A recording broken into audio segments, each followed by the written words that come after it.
Cái chó đi cua ấy.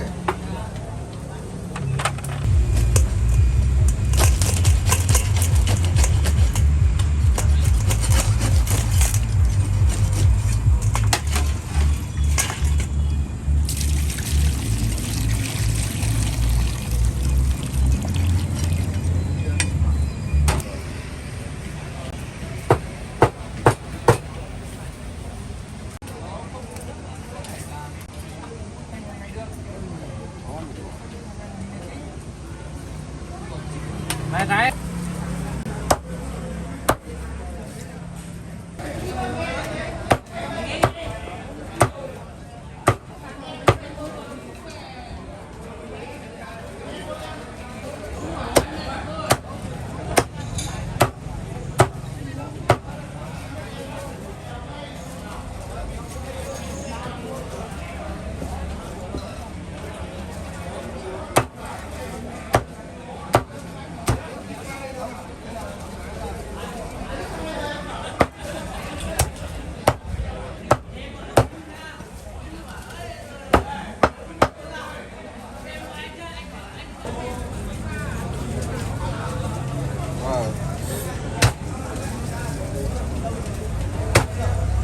Anh bảo cua đấy cho này.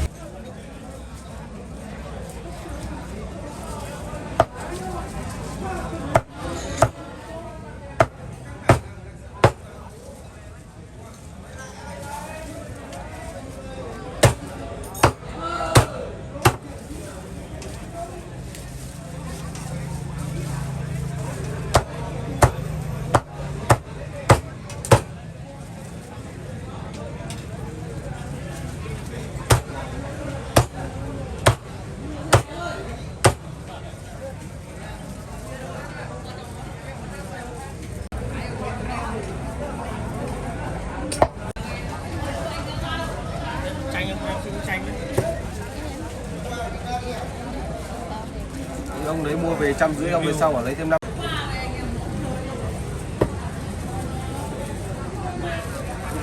Thêm 150.000 giá trị.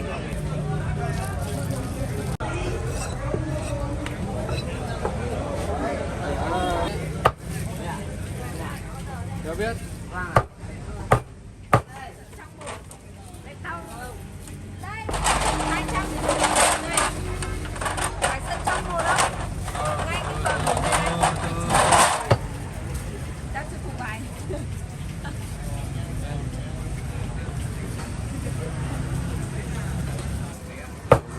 Xuống đấy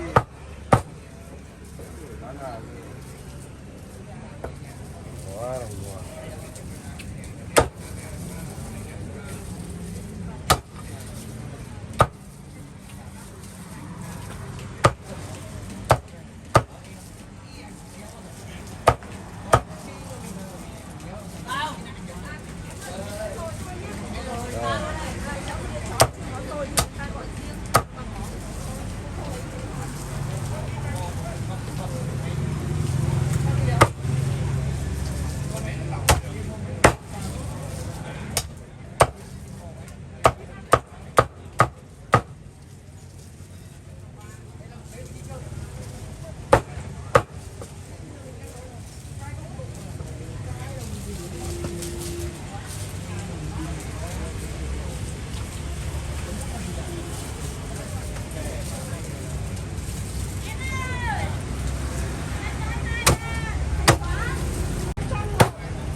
Nhân viên ấy.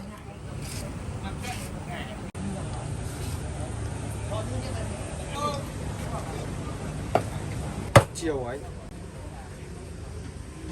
Sáng. Chiều.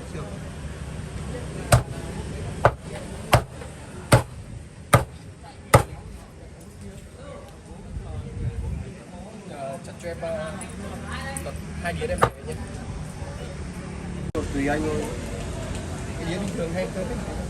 Mấy người mà mấy món nữa rồi.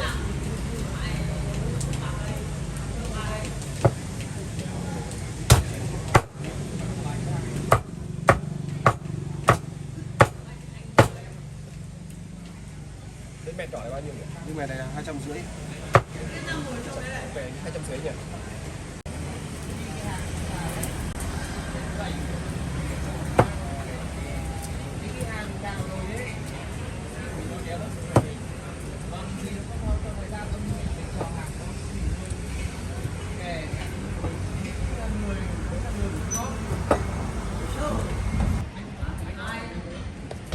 Một hay hai anh? Một.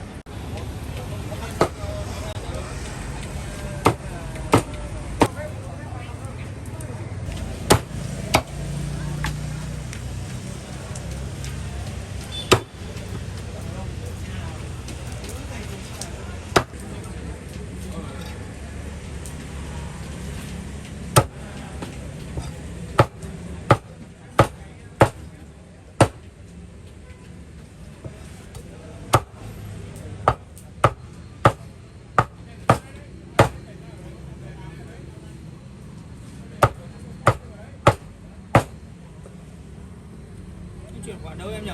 Quả đây.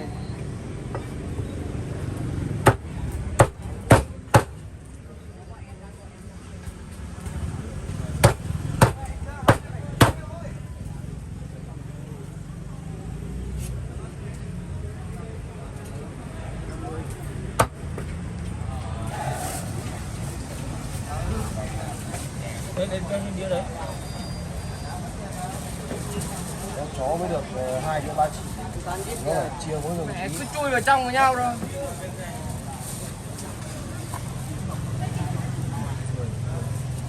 ơi, cho mấy miếng gì lên đây anh. Cái này á?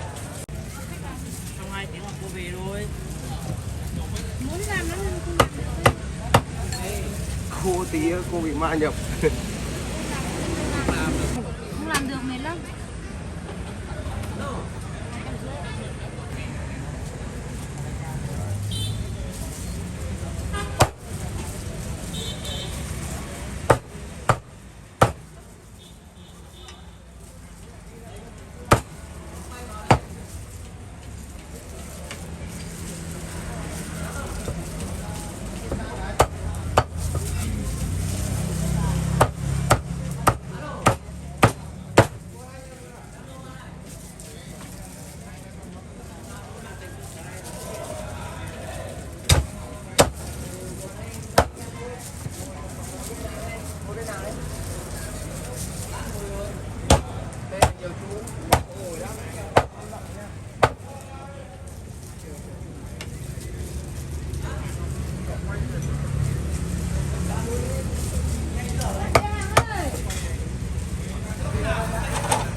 Ok.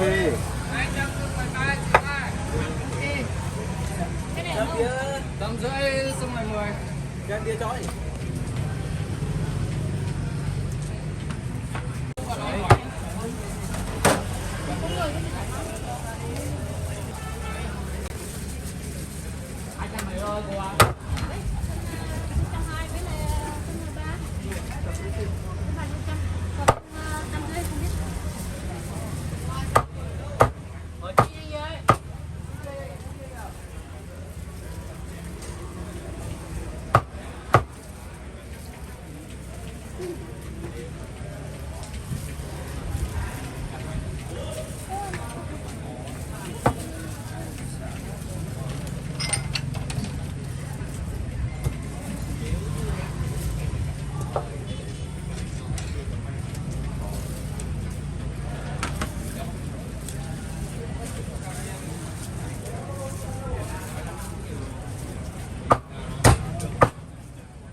Đứa rồi nhá.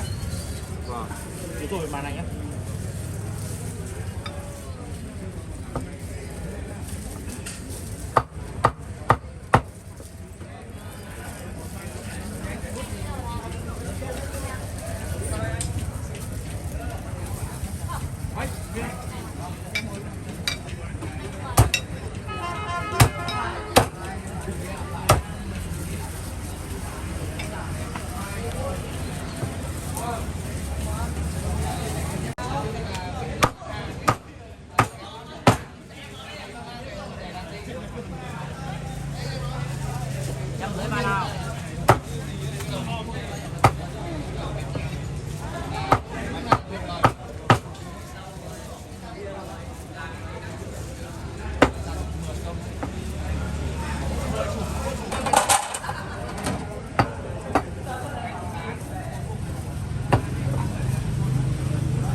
thì không biết thì cứ bê đi.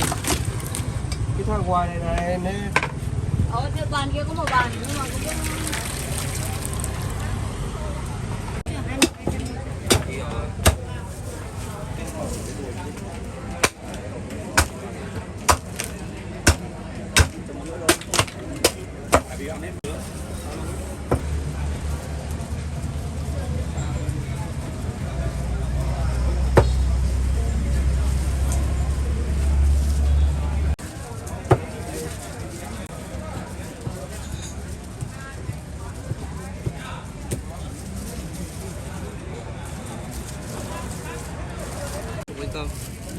cũng ui sỏi đi còn đúng tờ 50.000.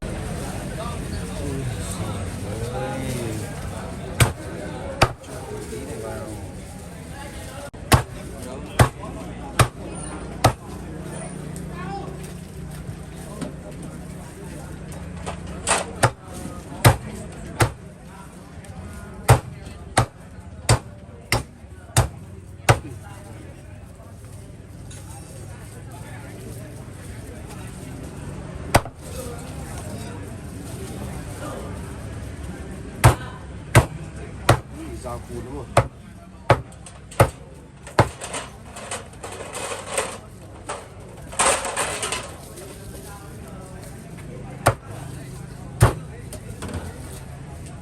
Không biết rồi.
rồi